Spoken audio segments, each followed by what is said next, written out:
네, 반갑습니다. 부동산 전망하는 남자 골든마우스 인사드립니다. 기성세대나 저희들 부모님 세대들은 자산들을 어떻게 모았을까요? 금수저 빼고 평범한 시민이나 흑수저들이 자산을 불렸던 가장 큰 그 특징을 보면 부동산이라고 할 수 있는데요. 국토연구원 자료를 보면 가계 자산 중 부동산 자산이 차지하는 비율이 73.1%가 차지하고 있습니다. 그만큼 높은 비중을 차지하고 있는데요.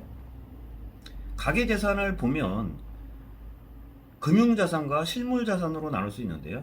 금융자산 같은 경우는 저축액, 실물자산 같은 경우는 대표적으로 부동산이라고 할 수 있고요. 기타 실물자산에는 자동차, 기타로 나눌 수 있다고 할 수 있는데요. 부모님 이야기를 들어보거나 그 시대극들을 보면 그 신혼부부 생활을 하실 때 저희 부모님 세대나 여러분들 부모님 세대들이 그 신혼 생활을 할 때 조그만 옥탑방이나 다락방이나 지하에 월세로 생활을 하시면서 또한 거기서 목돈을 모아서 전세로 이동을 하고요.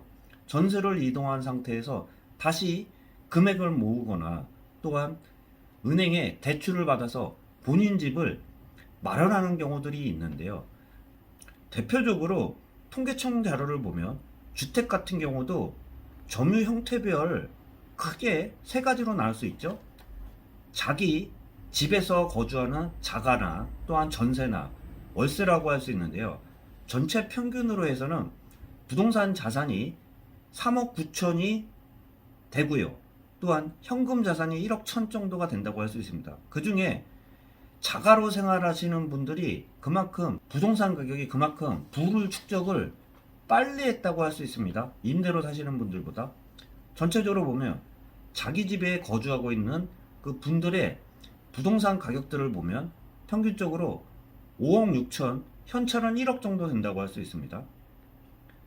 부동산 가격이 그만큼 차지하는 비율들이 크다고도 할 수 있죠.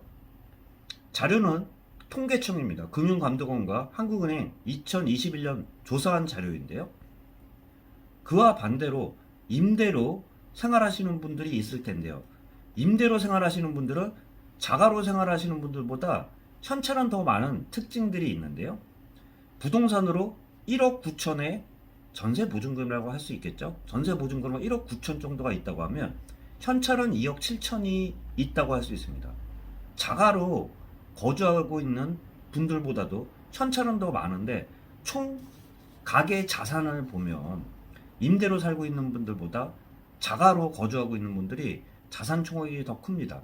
마지막으로 월세라고 할 수 있는데요.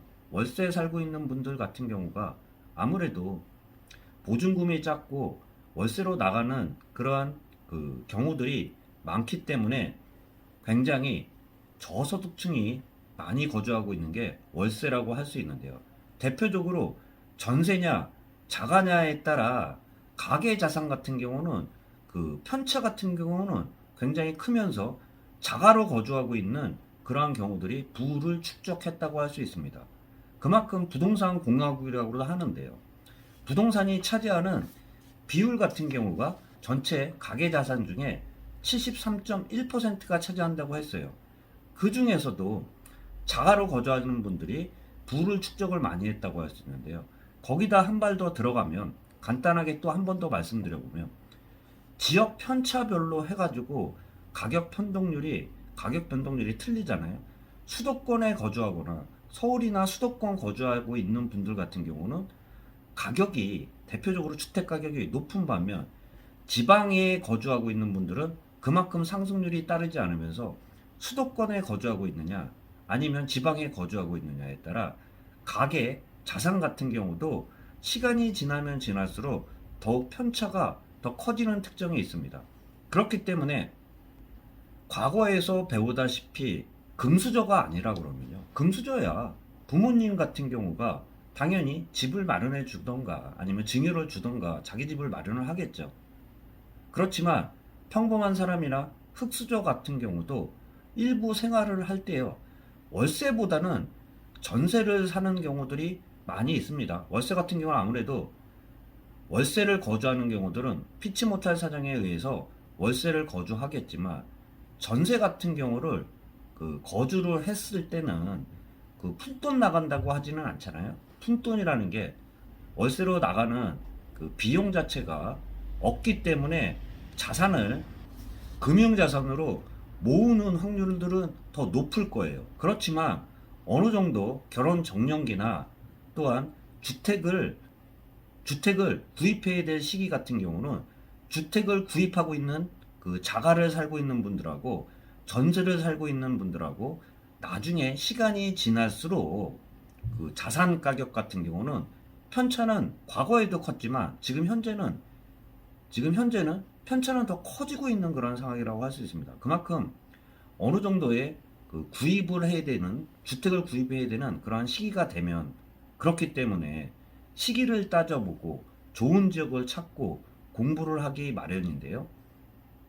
자가로 거주하고 있는 분들이 자산 증식 같은 경우가 시간이 지나면 지날수록 임대 사는 분들하고 자가로 거주하고 있는 분들하고 편차는 그만큼 계속 커지고 있는 그러한 상황이라는 말씀 좀 드려보면서 생각해 보시라는 말씀에 영상 찍었습니다. 참고하시기 바라면서 영상 마치도록 하겠습니다. 골든마우스였습니다.